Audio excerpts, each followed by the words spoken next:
Derby missile AESA radar. Bharat को इस महीने तेजस जेट में इजराइल की अपराजय तकनीक मिल रही है। जानेंगे पाकिस्तान में कोहराम क्यों मचा है, तो वहीं 750 लोगों ने आखिरकार भारत में चिट्ठी क्यों लिखी है, इजराइल के खिलाफ भारत में प्रदर्शन क्यों हो रहे थे। जियोपॉलिटिक्स में बहुत कुछ चल रहा है, हमेशा की तरह जानने को मिलेगा बहुत कुछ। आइए जानते हैं इन खबरों को विस्तार से। पाकिस्तान से संघर्ष के बाद भारत को इस महीने के अंत तक नए फाइटर जेट्स मिलने जा रहे हैं। वायुसेना को इस महीने के अंत तक हल्के लड़ाकू विमान तेजस का नया वेरिएंट मिलने जा रहा है, जो इजरायली टेक्नोलॉजी से लैस है। तेजस लड़ाकू विमानों की डिलीवरी 2 साल में ही होने वाली थी, लेकिन अमेरिकी इंजन मिलने में देरी की वजह से फाइटर जेट्स की डिलीवरी नहीं हो पा रही थी। पाकिस्तान के साथ हालिया संघर्ष के बाद लड़ाकू विमानों की कमी को लेकर गंभीर सवाल उठ रहे हैं। नए लड़ाकू विमानों को मिलने से न सिर्फ भारतीय वायुसेना की ताकत में इजाफा होगा, बल्कि इजरायली टेक्नोलॉजी ने विमानों की क्षमता को काफी ज्यादा बढ़ा दिया है। रिपोर्ट्स के मुताबिक तेजस A1 वेरिएंट की पहली खेप 2 साल पहले ही डिलीवर किया जाना था, लेकिन अमेरिकी जनरल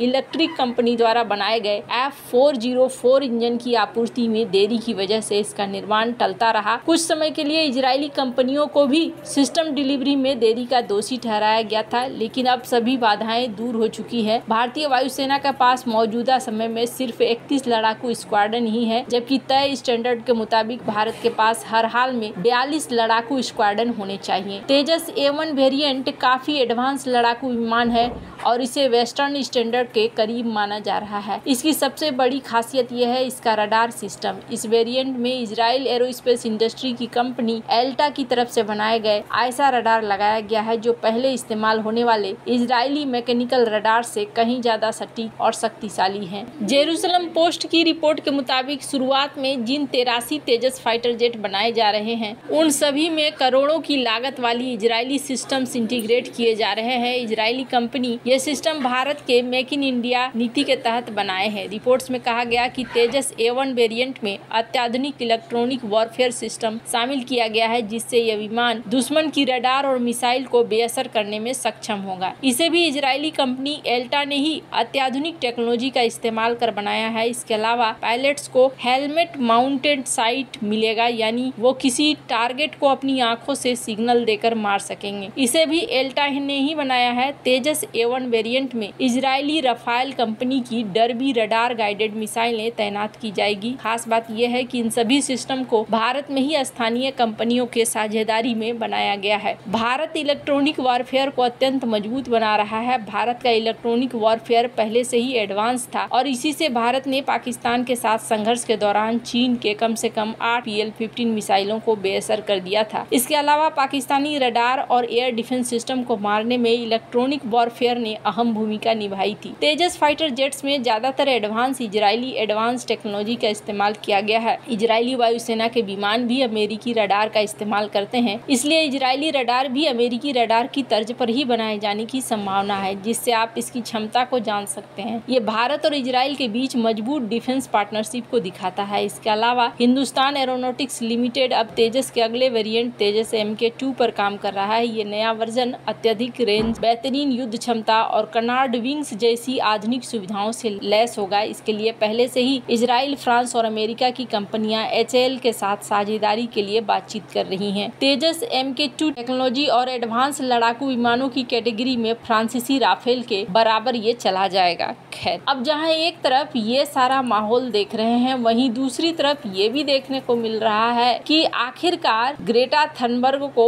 पकड़ा गया और पकड़ने के बाद इन्हें वापस भेज दिया गया है, डिपोर्ट कर दिया गया है। मैडलिन को अंतर्राष्ट्रीय जल में जब्त करने और इसके चालक दल, जिसमें स्वीडिश जलवायु कार्यकर्ता ग्रेटा थनबर्ग शामिल थी, हिरासत लिया गया। हिरासत में लेने के बाद इसे वापस भेज दिया गया। अब यहाँ पर देखने को मिल रहा है जहाज पर 12 कार्यकर्ता थे, जिनमें ग्रेटा थनबर्ग, फ्रांसीसी सांसद रीमा हसन और अल जजीरा की पत्रकार उमर फैयद शामिल थे। नापम ने भारत में ब्रिटिश उच्चायोग को एक पत्र लिखकर इस जब्ती को अंतर्राष्ट्रीय कानून का उल्लंघन बताया। ब्रिटेन से जहाज और चालक दल की तत्काल रिहाई की मांग की। मैडलिन, जो गाजा की पहली मछुआरिन के नाम पर है, 1 जून 2025 को सिसिली, इटली से रवाना हुई थी और बाद में इसे पकड़ लिया गया था। जहाज को इजराइल के अशदोद बंदरगाह ले जाया गया, जहां कार्यकर्ताओं को हिरासत हिरासत में लिया गया और फिर उन्हें 7 अक्टूबर 2023 के हमास हमले का प्रचार वीडियो दिखाने की योजना बनाई गई। इजराइल ने कार्यकर्ताओं को हमास के प्रचारक करार दिया और जहाज को सेल्फी योट कहकर मजाक उड़ाया। नैपम और 750 से अधिक व्यक्ति संगठनों ने भारत में ब्रिटिश उच्चायोग को एक पत्र लिखा जिसमें कहा गया कि मेडलिन एक ब्रिटिश पंजीकृत जहाज था और अंतर्राष्ट्रीय जल में इसकी जब्ती अंतर्राष्ट्रीय कानून और समुद्री स्वतंत्रता का उल्लंघन है। पत्र में मांग की गई कि ब्रिटेन अपनी जिम्मेदारी निभाए, कार्यकर्ताओं की तत्काल रिहाई सुनिश्चित करे, गाजा में मानवीय सहायता को निर्बाध पहुंचने की अनुमति दे। यह पत्र अंतर्राष्ट्रीय समुदाय से इजराइल की नाकाबंदी को समाप्त करने की मांग करता है। अंतर्राष्ट्रीय प्रतिक्रिया की बात करें तो ब्रिटिश प्रधानमंत्री कीर स्टारमर के प्रवक्ता ने इजराइल को सुरक्षित और संयमित कार्रवाई की मांग की। गाजा में मानवीय संकट को भयावह और असहनीय बताया। फ्रांस के राष्ट्रपति इमैनुअल मैक्रोन ने 6 फ्रांसीसी नागरिकों के तत्काल रिहाई की मांग की। गाजा की नाकाबंदी को निंदनीय करार दिया। संयुक्त राष्ट्र के विशेष रिपोर्टर फ्रांसेस्का अल्बानेस ने इजराइल की कार्रवाई को गैरकानूनी बताया और अन्य देशों से गाजा के लिए जहाज भेजने का आह्वान किया। एमनेस्टी इंटरनेशनल इसने जब्ती को अंतर्राष्ट्रीय कानून का उल्लंघन और गाजा में मानवीय संकट को बढ़ाने वाला कदम बताया। तुर्की ने इसे जलदस्युता और इजराइल को आतंकवादी राज्य करार दिया, जबकि ईरान ने अंतर्राष्ट्रीय समुद्री सुरक्षा का उल्लंघन बताया। सब देश यहाँ पर अपनी अपनी बातें रख रहे हैं। वहीं दूसरी तरफ बात है कि आखिरकार भारत में ही उच्चायोग को क्यों पत्र लिखा। तो सबसे पहले मेडलिन एक ब्रिटिश पंजीकृत जहाज था जो ब्रिटेन के झंडे के तहत गाजा की ओर मानवीय सहायता को ले जा रहा था। अंतर्राष्ट्रीय समुद्री कानून के तहत किसी देश के ध्वज वाले जहाज की सुरक्षा और स्वतंत्रता उस देश की जिम्मेदारी होती है। चूंकि जहाज ब्रिटिश था, नैपम ने भारत में ब्रिटिश उच्चायोग को पत्र लिखकर ब्रिटेन से अपनी जिम्मेदारी निभाने की मांग की। भारत में ब्रिटिश उच्चायोग को पत्र लिखना एक कूटनीतिक कदम था क्योंकि भारत में ब्रिटेन का एक प्रमुख राजनयिक मिशन है और नैपम ने इसे भारत से ब्रिटेन तक अपनी आवाज पहुंचाने का माध्यम बनाया। भारत एक उभरती हुई वैश्विक शक्ति है और संयुक्त राष्ट्र जैसे मंचों पर मानवीय मुद्दों पर अपनी राय रखता है। नैपम जो भारत में सामाजिक और मानवाधिकार आंदोलनों का एक प्रमुख संगठन है, उसने गाजा के मानवीय संकट को उजागर करने के लिए भारत को एक मंच के रूप में चुना। भारत का फलस्तीन के प्रति ऐतिहासिक समर्थन रहा है, विशेष रूप से 1988 में फलस्तीन को मान्यता देने वाला पहला गैर अरब देश होने के कारण। नैपम ने इस पत्र के माध्यम से भारत को इस मानवीय विरासत को आगे बढ़ाने और गाजा में इजराइल की नाकाबंदी की निंदा की। भारत के इजराइल के साथ मजबूत रक्षा और आर्थिक संबंध है, विशेष रूप से ड्रोन मिसाइल टेक्नोलॉजी में। हालांकि भारत ने हमेशा फलस्तीन के प्रति एक संतुलित रुख अपनाया है। नैपम ने भारत में ये पत्र लिखकर सरकार और समाज को गाजा के प्रति जागरूक करने की कोशिश की। नैपम एक भारत आधारित संगठन है जो सामाजिक न्याय, मानवाधिकार, वैश्विक एकजुटता के लिए काम करता है। भारत में ब्रिटिश उच्चायोग को पत्र लिखना नैपम की रणनीति का हिस्सा है क्योंकि ये भारत में एक सक्रिय संगठन है और स्थानीय स्तर पर मुद्दों को उठाता है। खैर, अब जहाँ एक तरफ ये सारा सीन देखने को मिल रहा है, वहीं दूसरी तरफ ये भी देखने को मिल रहा है कि भारत दिल्ली के पुलिस ने कई छात्र कार्यकर्ताओं को हिरासत में लिया जब इजरायली नौसेना के द्वारा 9 जून 2025 को अंतर्राष्ट्रीय जल में मानवीय सहायता जहाज मेडलिन के 12 चालक के दलों को पकड़ने वाली बात चल रही थी। अब भारत ने यहाँ एक्शन लिया है। भारत रिश्तों को खराब नहीं करना चाहता है। वैसे आपको क्या लगता है? इन सब मामले में आपकी क्या राय है? कमेंट कर जरूर बताएं। जल्द मिलते हैं अगले वीडियो में नई खबर के साथ।